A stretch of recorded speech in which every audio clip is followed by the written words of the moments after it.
Hello guys, welcome back to the channel literature series. आज के इस वीडियो में हम बात करेंगे एक बहुत ही famous poem My Last Duchess के बारे में, जो कि रॉबर्ट ब्राउनिंग द्वारा लिखी गई है और इस पोइम को 1842 में लिखा गया था। गाइस, इस पोइम की एक इम्पोर्टेंट बात ये है कि ये एक ड्रामेटिक मोनोलॉग है। इसका मतलब ये होता है कि इस पोइम को ड्रामेटिक मोनोलॉग यानी कि सिंगल डायलॉग में लिखा गया है। और ये जो सिंगल डायलॉग है, इसमें एक कैरेक्टर जो मेन कैरेक्टर है हमारे पोइम के, उनके द्वारा बोला जाता है। और इनके जो लिसनर हैं वो भी वन होते हैं, सिंगल लिसनर होते हैं। सो जो मेन कैरेक्टर हैं इसमें वो है अल्फोंसो एक ड्यूक है जो कि फेरारा नाम के एस्टेट का राजा है। और उनकी एक डचेस थी लुक्रेजिया जिसका नाम था। उनके साथ उनके कुछ मिसअंडरस्टैंडिंग हो गई थी। और अब क्या है, अब जो सीन है इस पोइम में, अल्फोंसो जो है डचेस की तारीफ़ करते हैं और उनके बारे में कुछ और बातें ड्रामेटिक मोनोलॉग में बताते हैं अपनी मैसेंजर को। मैसेंजर एक जिनको हम दूत भी बोलते हैं, जो एक राज्य से दूसरे राज्य में कुछ मैसेज जो होते हैं वो ट्रांसफ़र करते हैं। सो एक कोई दूसरे राज्य के मैसेंजर हैं, वो फरारा में आए हैं ड्यूक के पास, ड्यूक अल्फोंसो के पास, और उनके पास वो अपनी जो बात है वो रखते हैं। सो अब हम शुरू करते हैं पोइम को। That's my last touches painted on the wall, looking as if she were alive. सो ये जो बात है वो ड्यूक बोल रहे हैं अपनी डचेस के बारे में।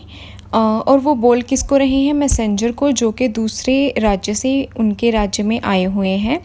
और वो उनको बोलते हैं कि ये जो तुम सामने पेंटिंग देख रहे हो ना, ये मेरी पहले वाली डचेस की है, मेरी पुरानी रानी की है।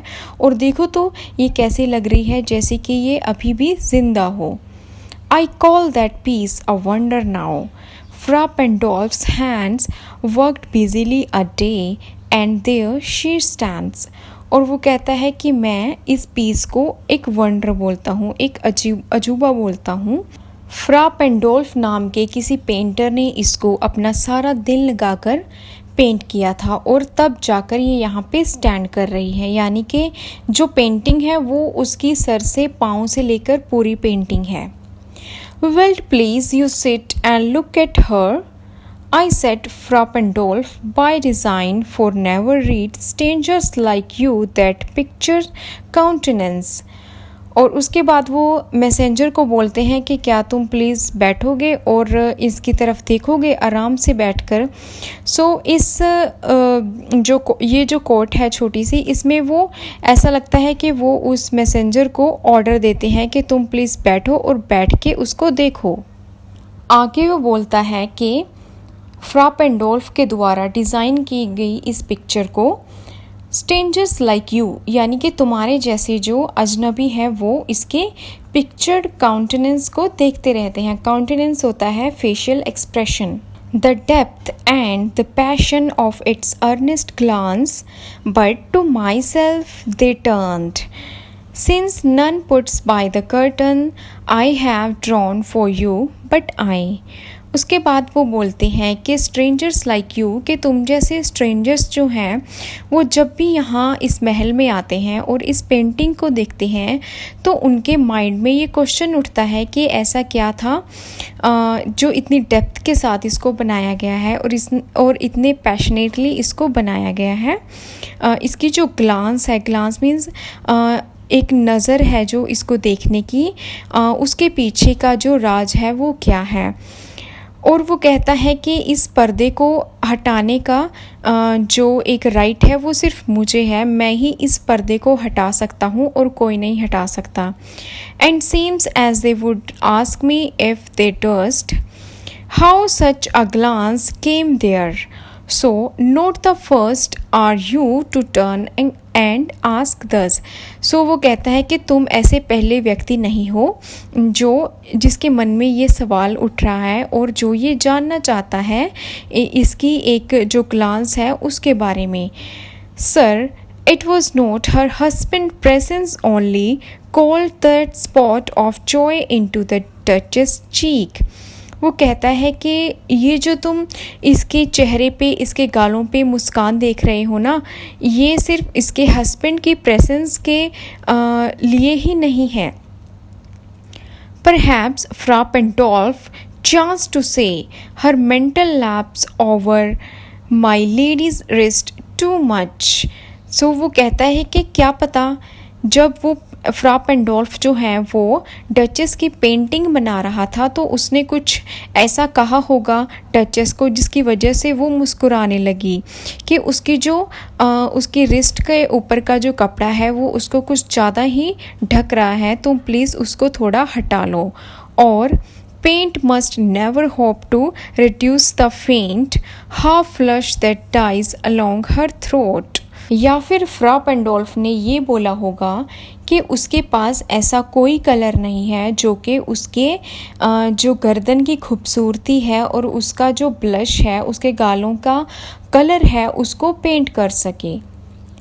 Such stuff was courtesy, she thought, and cause enough for calling up the spot of joy। आगे ड्यूक बोलते हैं कि सच स्टफ मतलब कि ऐसी जो बातें थी वो भी उसको ईजीली खुश कर देती थी और वो छोटी छोटी बातों को लेकर खुश हो जाया करती थी।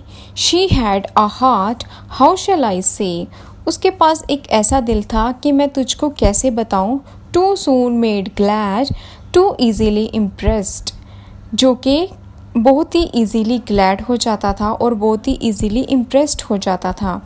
She liked whatever she looked on, जिसकी तरफ भी वो देखती थी वो उसको पसंद करने लगती थी। And her looks went everywhere, और उसकी जो नज़रें थी वो चारों तरफ घूमती थी, चारों तरफ जो भी उसको दिखता था वो हर किसी चीज़ को लेकर खुश हो जाया करती थी। Sir, it was all one, my favor at her breast, the dropping of the daylight in the west, the bough of cherries some officious fool broke in the orchard for her, the white mule she rode with round the terrace, all and each would draw from her alike the approving speech or blush at least। So आगे Duke बोलते हैं कि उसके लिए बहुत सारी चीज़ें का जो मतलब था और उनका जो वैल्यू था वो सेम था। जैसे कि अगर मैं उसको कोई बहुत ही एक्सपेंसिव गिफ्ट देता था, कोई एक्सपेंसिव गले में पहनने के लिए हार देता था, वो भी उसको उतनी ही खुशी देता था जितनी कि एक डूबता हुआ सूरज, daylight in the west. और अगर कोई फूल यानी मूर्ख सा इंसान उसको ऑर्चर्ड में से तोड़ के कुछ चेरीज़ दे देता था तो वो भी उसको उतनी ही खुशी देता था। और अगर वो कभी भी वो वाइट म्यूल जो उनकी सफ़ेद रंग की खच्चर थी उसके ऊपर सवारी करती थी उन महलों के इर्द गिर्द या फिर टेरेस के ऊपर, सो वो भी उसको उतनी ही खुशी देती थी जितनी कि उसको मेरा दिया हुआ हार खुशी देता था। यानी कि उसके लिए सारी चीज़ें सेम थी, वो किसी में भी डिफ्रेंशिएट नहीं कर पाती थी और किसी को भी देख के ब्लश करती थी या फिर स्माइल कर देती थी।